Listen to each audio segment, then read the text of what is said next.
Hello, hello, bonjour à tous. On est déjà plus nombreux que la semaine dernière, c'est fantastique. Bonjour à toutes et à tous, bienvenue dans ce nouveau speed dating du théâtre. Alors, aujourd'hui, il n'y a pas de thématique pour ce dimanche, on va juste appeler des personnes. Alors, je vois que j'ai déjà deux demandes, donc on va commencer tout de suite. Je vous le rappelle, donc si vous souhaitez participer au live, eh bien, vous pouvez le demander directement, envoyer une demande. Et puis on se parle comme ça. Voilà, donc si vous souhaitez participer, vous envoyez une demande, vous me le mettez dans les messages. Et puis, alors j'avais Alexandra normalement, on s'était dit juste avant qu'elle participerait au début. Euh, Est-ce qu'Alexandra est déjà là ou est-ce que je commence par quelqu'un d'autre en attendant? Bon, j'ai déjà Biggie and Co. Ah bah Alexandra, je viens de voir ton message. Bon, je t'appelle en deuxième. Et bonjour. Salut, ça va? Très bien, merci. Et toi? Mais très bien. Alors dis-moi tout, qui es-tu? Biggie and Co. Ben écoute, alors je représente une compagnie de danse contemporaine Ouais, et j'en suis le chorégraphe. ok. Qui est basé Euh, où? alors sur Toulouse. Ok, Donc voilà, on vient de finir une création qui s'appelle Beginning et ok. qui est une pièce pour six danseuses.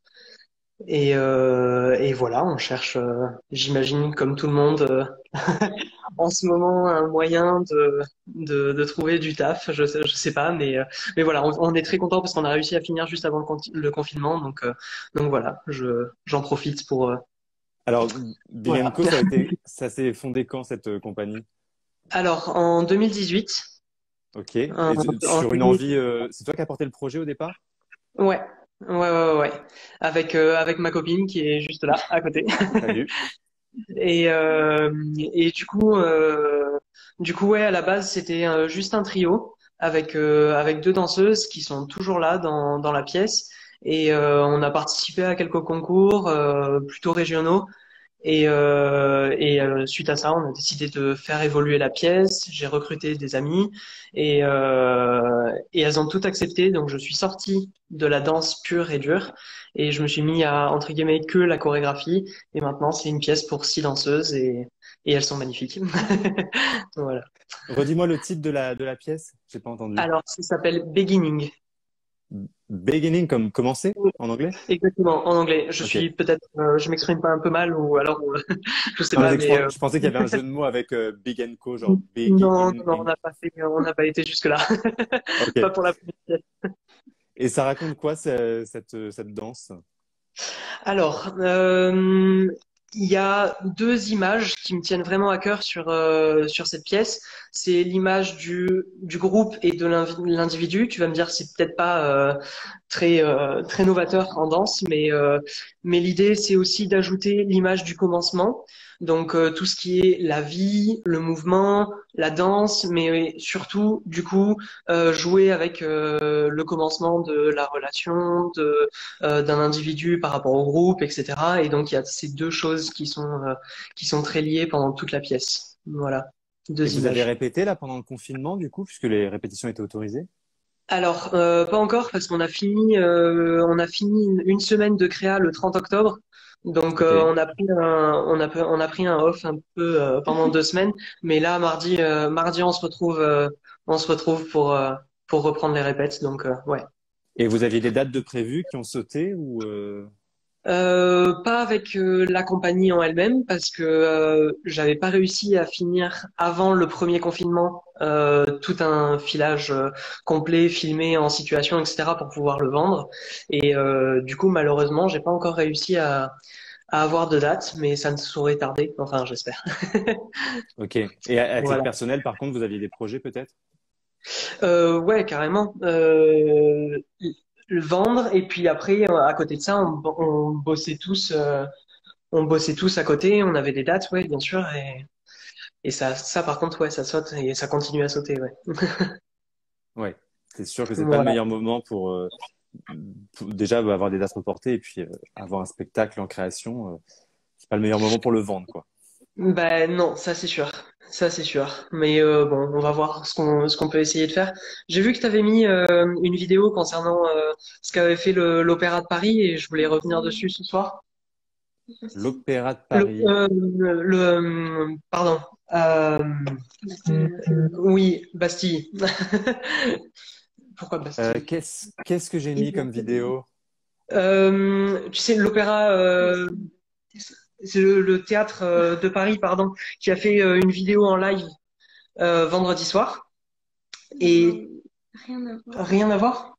Non, c'est nous qui avons fait le lien, mais c'est Ah, le même sujet de live. bon. Bref, je vais y arriver. Excuse-moi. Je sais pas de quoi on parle. Euh, le- l'Opéra de Paris, vendredi soir, a fait un live sur Facebook, Ouais. a fait une représentation où ils ont présenté trois chorégraphies. Oui. Et je sais pas si tu l'as vu, et il me semblait que une de tes vidéos en parlait, mais je me suis peut-être trompé. Mais je voulais revenir sur les lives du coup, le théâtre en live ou la danse en live, Ouais. et je trouvais ça quand même assez intéressant. Alors certes, du point de vue du spectateur, on avait on a peut-être un peu moins d'échanges, comme tu le disais, mais par contre, je trouvais ça mieux que rien. Nous, en tant qu'artistes, ça nous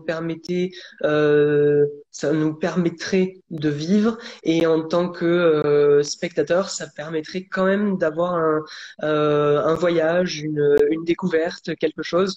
Nous, on a découvert des chorégraphes vendredi soir, et ça nous a quand même beaucoup, beaucoup plu. Et on a eu Ouais. un espèce de voyage quand même, même si c'est moins intense que d'être vraiment dans la salle, on est d'accord, mais quand même, il y a eu un voyage, il y a eu une découverte et ça nous a donné envie de revenir en salle. Et bon, alors c'est un autre niveau, ils étaient presque 5000, mais ça touche toute une population quand même, on en avait besoin de ça visiblement, vu le nombre qu'on était. Oui, c'est Je sais sûr. pas. Non, je pense que en fait, tu fais référence à la vidéo que j'avais faite où je disais que le spectacle vivant, c'est du vivant Oui, voilà, et que moi j'en avais marre de tous ces lives, ce qui est vrai, et en même temps j'en regarde aussi, hein. Mais effectivement, ça ne compense pas. C'est autre chose et oui, c'est un travail intéressant, mais c'est autre chose. Ça ne compense pas l'absence de l'ouverture des salles. Et oui, et le live de l'Opéra de Paris, effectivement, j'ai suivi, j'ai pas regardé, je l'ai pas vu en live, mais mhm. je regrette parce qu'il y a Mehdi Kerkouch notamment en chorégraphe que j'aime beaucoup, C'était qui est super chouette. un super chorégraphe, et je suis ravi que l'Opéra de Paris ait fait appel à lui. C'est une très belle ouverture, en tout cas, de la part de l'Opéra de Complet. Paris, de faire entrer la danse contemporaine. Trois grands chorégraphes contemporains en plus, et jeunes plutôt, je Carrément, crois. carrément, carrément, carrément. Ouais, Non, ouais, mais c'était effectivement, il y a c'était plein chouette. de lives. Moi-même, hier soir, j'ai regardé le live de la Comédie Française, une lecture de Juste la fin du monde de Lagarce, Mhm. autour de la table, et c'est très intéressant. Et effectivement, heureusement que tout ça existe, et je pense qu'effectivement, en plus, ça permet à des artistes de faire des cachets. Donc, Oui, c'est super pour ça. Mais bien sûr. après, effectivement, je pense que ça ne change pas la morosité globale et la déprime du fait de ne pas pouvoir se projeter. Et puis, quand je te disais aussi, là, c'est compliqué de vendre un spectacle en ce moment, c'est qu'en plus, tous ces reports font qu'il va y avoir embouteillage Ah sur oui, les oui, oui, bien sûr. programmations. Complètement, complètement. Donc ça va être C'est- compliqué aussi, quoi. Dès que j'appelle un théâtre, c'est la première chose qu'on me dit. C'est ne soyez quand même pas trop pressés. Il y a quasiment 2 ans d'attente, hein. Oui, c'est Donc voilà. ça. C'est on a toute une année de programmation qui est reportée sur la suivante. Et c'est ça. Et ça s'accumule, et puis il y a un moment, en fait, on pourra pas programmer tout la même année, quoi. Donc pour se rattraper. Voilà. Mais bon, on y croit. Et puis l'avantage, c'est que avec si je reprends sur ma pièce, on a pu avoir un tout petit peu de public et c'était quand même génial d'avoir ce petit moment de partage avant de reconfiner. Donc voilà, c'était chouette.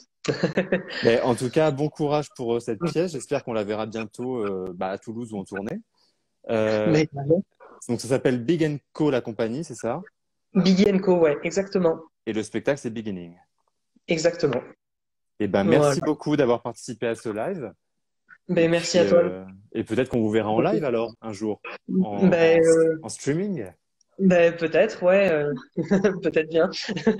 En tout cas, on va tout faire pour continuer à partager ce qu'on a fait. On commence à diffuser des images de notre résidence et donc, euh, donc voilà.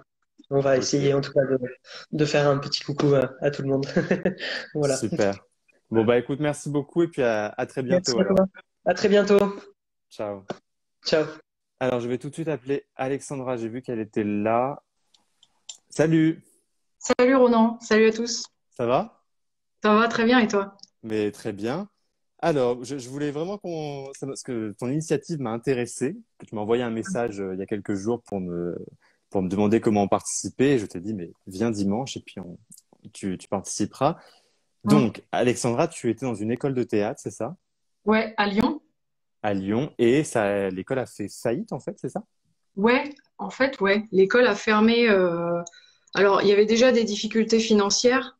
Mais alors, nous, les élèves, on n'était pas très au courant de ça. On savait juste qu'on devait normalement changer de locaux à la rentrée de septembre de cette année. Mais en fait, les choses ont été autrement parce qu'avec le Covid, l'école a fermé complètement. Donc, il y a eu le confinement au mois de mars. Et ensuite, quand on a repris en juin, on est retourné en cours en fait. Et voilà, les profs nous ont réunis, toute l'équipe nous a réunis pour nous dire, bah, c'est terminé. L'aventure de l'école, c'est fini. Vous qui êtes en première année, moi je commençais, je venais d'entrer en première année. Bah, désolé, il n'y aura pas de deuxième année. Donc on a été un peu sous le coup de ça. Et heureusement, on a une super promo. On s'est Ouais. rencontrés en première année. On a beaucoup sympathisé et surtout on s'est rencontrés artistiquement. Et donc on s'est dit, bah, c'est pas possible, il faut qu'on fasse quelque chose. On avait envie de continuer à bosser ensemble. Et donc on a monté un collectif euh, pour essayer en fait par nous-mêmes de nous fournir cette deuxième année que là on nous amputait en fait quelque part. Donc on s'est monté un peu en association, on est 11. Ok. On s'est dit, bon, bah, allez, on se lance, on fait un peu notre école à notre carte, euh, un truc un peu éphémère qui va durer que 1 an parce que voilà, c'est juste le but, c'est d'avoir cette deuxième année de formation. On a sollicité nos profs qui étaient avec nous à l'école l'année précédente, enfin, les quelques mois précédents, et ils nous ont suivis dans l'histoire. Donc, voilà, on a monté un programme pédagogique avec ce qu'on avait envie de faire, sachant qu'on est très orienté sur le répertoire contemporain, le travail du corps. Ok. Donc voilà, on fonctionne par workshop. On a séquencé l'année. Et alors, Et attends, pardon, je te coupe avant. C'était une formation professionnalisante ou c'était une ouais. formation loisir? Alors c'était une formation pro. Ouais. On avait, je crois, 25 heures par semaine. Oui, donc c'est quasiment un temps plein quand même. Ouais, Et vous aviez tous pour ambition de devenir comédien et comédienne. oui. Il y avait personne qui était là juste en loisir. Non, non, non, c'était une école pro. Ok, donc effectivement, il y avait un vrai enjeu pour vous parce que c'était votre formation qui tombait à l'eau d'un coup. Ouais, exactement. Et en plus, on vient tous de parcours très différents. On a des âges aussi très différents. Ça va de 19 à 37, je crois. Ouais. Euh, et donc, avec cette envie d'être pro d'ici 2 ans, en fait, on s'était donné 2 ans puisqu'on rentrait dans cette école. On s'est dit, bon, on va voir ce que l'avenir nous réserve. Et on a dû voilà, se retrousser les manches et monter ce projet-là. Donc, on l'a fait. Et ce qui est super, c'est qu'on a sollicité plein de partenaires culturels à Lyon. On a envoyé plein de demandes par mail à plein d'endroits sur Lyon. On a eu plein de réponses. On a même été relayé par quelques médias. Donc, ça a pris. Il y a eu un effet un peu nouveau. Et Et ça, ça a c'était à pris. quelle période? C'était au mois d'août? Cet été, en fait, que vous avez commencé ça? Oui, ouais, puisqu'ils nous ont dit au mois de juin, on ferme. On a eu cours jusqu'en fin juillet. Ils ont quand même bouclé l'année, si tu veux. Ouais. Et puis, voilà, on avait le mois d'août pour réfléchir à ce qu'on allait faire à partir de septembre. Donc, Mais c'est c'est assez beau bon, c'est pas cool que l'école est fermée, mais je trouve ça assez beau finalement comme histoire que des élèves décident qu'ils vont continuer à se former quoi qu'il arrive et donc vont monter leur collectif. Ça s'appelle le collectif Sans attendre, c'est ça? ouais, ouais, collectif sans attendre. Qui Dans porte bien l'idée son nom. justement de pas attendre, de se donner les moyens par nous-mêmes. Donc c'est une association, c'est ça? Ouais, tout à fait. que vous avez fondé Oui. comme ça. Et donc, comment vous faites pour financièrement pour rémunérer des professeurs, etc. Ben justement, la formation qu'on avait avant était payante. Il y avait un certain prix par mois, si Ouais, tu veux. Et donc, on s'est dit, bon, bah, cet argent, on va plus le mettre dans l'école, mettons-le dans notre projet. Et on s'est fixé ça comme barrière. C'était le montant maximal, c'était ce qu'on payait déjà à l'école, qui n'était pas une école si chère. Et au final, on s'en sort pour moins cher maintenant, parce qu'on a trouvé une salle qui nous suit. Euh, donc, on a accès à cette salle tous les jours, tous les après-midi, aux horaires qu'on a choisis, ok. donc ce qui est super. Euh, et on paye comme ça, donc la salle, les intervenants, qui aussi font un effort, j'imagine, financier, parce que ils sont peut-être pas rémunérés autant que s'ils donnaient cours dans telle ou telle autre école. Mais il y a un truc, il y a un lien en fait, il y a un truc humain qui s'est passé et donc on est super content, vraiment, vraiment. Et donc aujourd'hui, vous arrivez à avoir vos... Alors attends, on viendra au deuxième confinement après, mais en tout cas, avant le deuxième confinement, vous arriviez à avoir vos 25 heures de cours Ouais, par semaine? ouais, je crois on a baissé un peu à 20 heures parce qu'on doit aussi faire tout le travail administratif, Ouais. logistique qui n'était pas fait avant par nous. Maintenant, il faut qu'on le fasse. Donc, on a 20 heures, je crois, par semaine maintenant. Mais oui, on s'est lancé, on a commencé en autonomie en septembre et avec le premier intervenant en début octobre. On a fait une première session sur le chœur et la choralité, qui nous tenait aussi très à cœur de faire à ce moment-là pour reprendre, pour se retrouver au plateau. Et puis, deuxième confinement qui arrête tout encore une fois. Alors du coup, comment ça s'est passé? Qu'est-ce que vous avez fait là? Bah là, c'était moins facile parce qu'on nous a un peu coupé dans cet élan qu'on a eu et on s'est battu en fait ces derniers mois pour monter tout dans les temps. C'est beaucoup d'investissement. Donc il y a eu un sacré coup quand même sur la tête, mais encore une fois, on est nombreux, on est 11. Donc ça aide, ça porte ceux qui se sentent moins d'attaques, moins battants, euh, sont portés par les autres qui ont plus d'énergie, etc. Donc là, pour l'instant, ben, on est chez nous, quoi. On peut pas se retrouver. La salle est fermée, la salle qu'on occupe est fermée. Donc on peut pas y aller. On n'a pas de dérogation professionnelle parce qu'on n'est pas professionnel encore. Oui, c'est ça, parce que ça rentre pas dans le cadre des répétitions qui sont autorisées, puisque c'est des Non. formations pour le coup. Voilà, c'est ça, exactement. Puis bon, on a un statut d'association, donc c'est pas, tu vois, c'est pas comme une compagnie pro du tout. Oui, bah ceci dit, la plupart des compagnies sont en statut associatif aussi. Oui, Mais oui, effectivement, il y a des salaires, il y a des rémunérations qui justifient le fait de travailler. ouais, c'est ça. Donc là, pour l'instant, on est chez nous, on travaille sur un projet radiophonique. Donc on est en lecture pour l'instant. On va faire des petits groupes, on va travailler comme ça. On espère reprendre rapidement. Et vous n'arrêtez pas, donc c'est ça qui est beau. Ouais, bah encore une fois, on est 11, donc on se porte les uns les autres. Et moi, j'ai toujours pensé que le théâtre, c'était une aventure collective. Et là, franchement, ça se vérifie vraiment, quoi. Donc je suis ravie. Non, mais je trouve ça chouette parce que c'est totalement dans l'air du temps. On voit fleurir un peu partout les épiceries autogérées, les cafés, restaurants autogérés. Et ben là, c'est une école autogérée, en fait, par ses élèves qui font appel à des professeurs. Et Bah non, ouais, c'est une très belle initiative. Je suis content que quand tu m'as envoyé le message, j'avais vraiment envie qu'on en parle ce soir parce que c'est rare les initiatives comme ça et ça montre qu'il y a une force et une envie de théâtre et une envie de se former aussi. ouais. Mais en tout cas, une vraie envie de théâtre et en ce moment, ça fait du bien de voir qu'il y a des gens qui lâchent pas et qui se battent pour le théâtre. Mm. Ouais, bah je te remercie en tout cas, vraiment. Bah, merci à toi et puis bah, on suivra l'aventure du collectif Bah sans ouais. attendre et puis si un jour il y a un projet, un spectacle, bah, n'hésite pas à m'envoyer un message pour me le dire et puis peut-être on en parlera dans les lives à nouveau. Avec plaisir, avec plaisir. Le collectif sans attendre sur Instagram et Facebook. Super, bon bah à très bientôt alors. Salut Ronan, merci. Merci. Et allez, une troisième personne pour ce soir. Macbeth, oui, Johanna, qui est chargée de div, qui m'avait aussi envoyé un petit message. Est-ce qu'elle est encore là? Est-ce que nous allons être... Salut! Coucou, Bien et ça va? toi? Oui, très bien. Tu Ça m'entends coupe bien? un petit peu.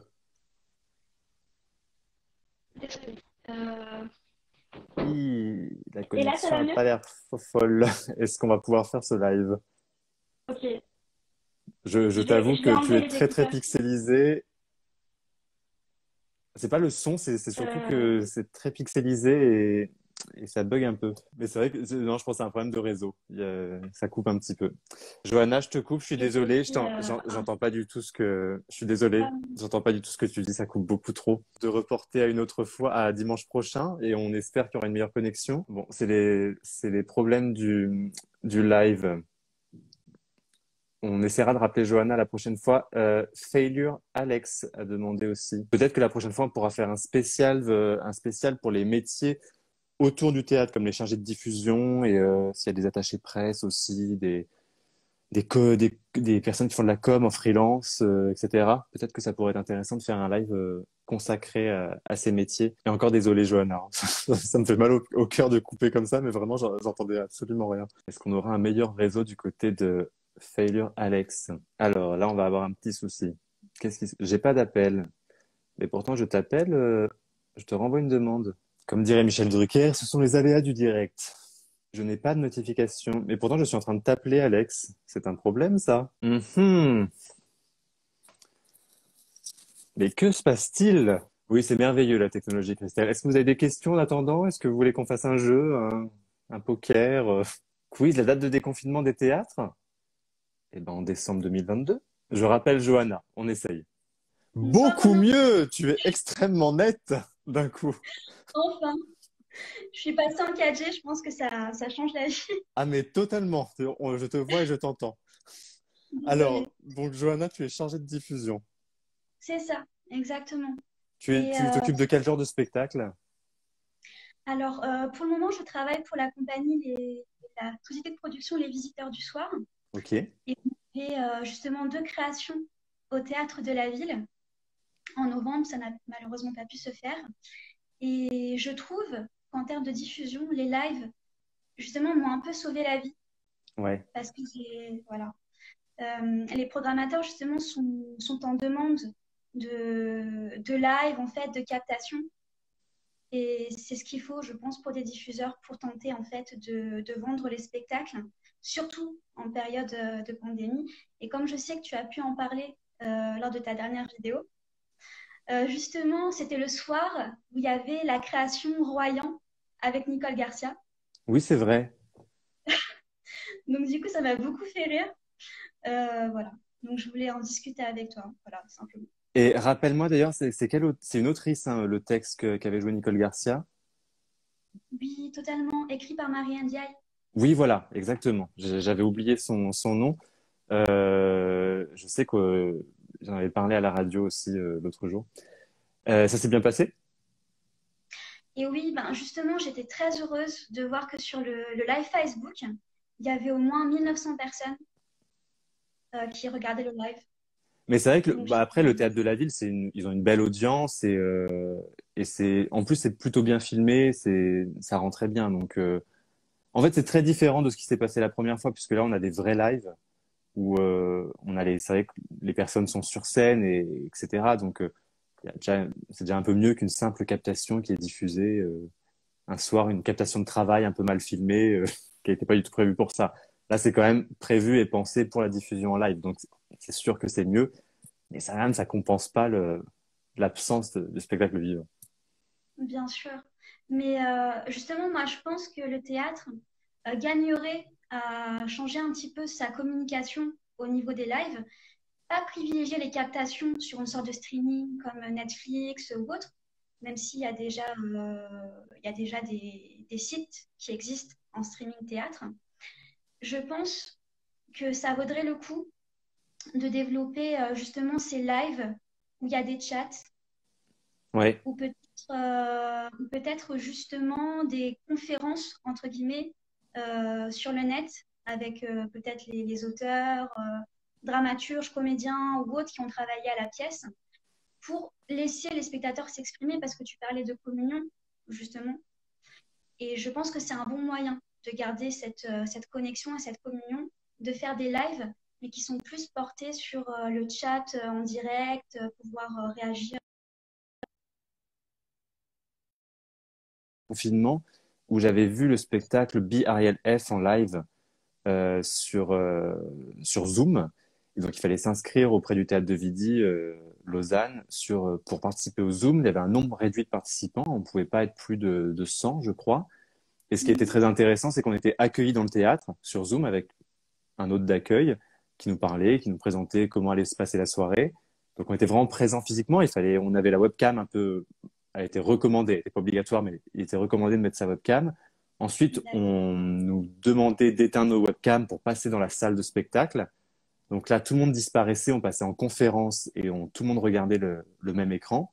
Et à la fin, on nous ramenait tous et on se retrouvait sur un grand mur d'écran avec tous les spectateurs qui applaudissaient. Et donc là, effectivement, on recréait virtuellement la communion théâtrale et le groupe théâtral. Et effectivement, je pense que le chat en live peut permettre ça aussi. En tout cas, moi, ce qui me manque dans certains lives, c'est l'absence de sentiment d'appartenance à un moment collectif.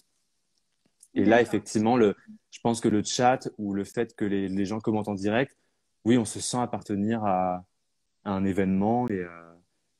Et puis, le côté éphémère aussi est important, je crois. Le fait que ce soit des captations filmées en direct, avec le risque du direct aussi, ça peut rattraper. Donc, oui, je pense que l'autre soir, j'étais juste très, très énervé par ce nouveau confinement. Et donc, je n'en pouvais plus de voir toutes ces... Puis, tout le monde mettait en place ces captations. Donc, voilà. Mais au final, je regarde moi aussi, hein. Non, mais après, on est d'accord, ça ne remplacera jamais l'expérience théâtrale dans une vraie salle. Mais je pense que justement, ce que tu parles avec Vidy Lausanne, ça peut être très intéressant. Peut-être qu'on pourrait imaginer pour les théâtres, justement, des sessions de programmation via Zoom, Oui. avec une sorte de billetterie en ligne qui permettrait d'avoir un quota spécial pour chaque session. Ça permettrait de faire des cachets pour les comédiens, peut-être avoir 2 modérateurs qui s'occupent de la billetterie, des ouvroirs, comme ça au moins ça pourra justement aussi faire travailler tous ces métiers, puisque il y a les artistes, mais il y a aussi les directions, les chargés de billetterie, les ouvreurs et ouvreuses aussi, c'est leur gagne-pain. Et je pense que les sessions en ligne, ça pourrait combiner tout ça. Exactement. En fait, il est vraiment possible de reproduire la vie d'un théâtre virtuellement. Moi, vraiment, c'était une expérience que j'avais adorée. C'était la seule expérience du premier confinement où je m'étais dit, enfin, j'ai l'impression d'avoir vécu un moment de théâtre particulier, mais j'avais l'impression de vivre une expérience théâtrale tout en restant chez moi. Parce qu'il y avait ce rapport de collectif, de regarder ensemble une œuvre et de partager quelque chose ensemble. Et pas seulement juste regarder une œuvre qui commence au moment où la lumière s'éteint et qui se termine au moment où la lumière se rallume, mais vraiment participer à une expérience globale. Et je voulais revenir un peu sur ton métier quand même. Donc, chargé de diffusion en ce moment, c'est pas simple, j'imagine. Non, pas du tout. Tu as quel statut, toi? Tu es auto-entrepreneuse, freelance? Non, je suis en contrat à durée déterminée. Ok. Et donc, avec la compagnie pour laquelle tu travailles. Et du coup, ça va, ça s'est bien passé. Ça fait quand même beaucoup enfin, 2 confinements à la suite, quasiment. Comment ça Oui, s'est passé pour toi? en fait, ça a été très fatigant. Mais pour les programmateurs aussi, parce que Ouais. justement, ils ont dû reprogrammer 2 fois de suite en l'espace de quelques mois les spectacles de leur programmation. Et donc, moi, j'ai senti au téléphone en parlant avec eux qu'ils étaient vraiment éreintés. Et malheureusement, en tant que chargé de diffusion, on ne peut pas forcer les choses. Je veux dire, on les comprend en fait, on compatit et on sait que c'est pas de leur ressort et que c'est comme ça et on peut juste faire avec. Et on essaie, je pense, pour tous les chargés de diffusion, on essaie quand même de faire notre travail correctement, de quand même présenter les spectacles, de présenter les périodes de programmation. Mais c'est vrai qu'on se retrouve avec des programmateurs qui n'arrivent pas à avoir une vision à long terme de leur programmation. Et Oui. donc la conversation est malheureusement morte-née, on va dire. Mais puisque je disais au tout début de ce live, c'est aussi qu'il y a embouteillage maintenant, puisque tout ce qu'il a fallu décaler, en fait, ça fait 1 an de programmation qu'il faut reporter, reporter, reporter, et à un moment, bon, on peut pas. Et il y avait des choses déjà avec des contrats déjà signés pour les années suivantes. Donc, ça fait beaucoup de choses à décaler. Euh, J'avais une autre question pour toi, mais je viens de la perdre. Donc, Ok, voilà. Non, écoute, oui, non, si, c'est ça, je voulais dire. Parce que les chargés de diffusion, ça fait partie des. Quand on annule un spectacle, il y a deux dynamiques. C'est-à-dire qu'il y a les artistes qui ne travaillent pas et qui d'un coup n'ont rien à faire parce qu'ils ne peuvent pas monter sur scène, ils ne peuvent pas exercer leur métier. Et de l'autre côté, il y a toutes les personnes, billetterie, chargées de diffusion, programmation, qui travaillent dans le théâtre, qui se retrouvent avec une charge de travail supplémentaire.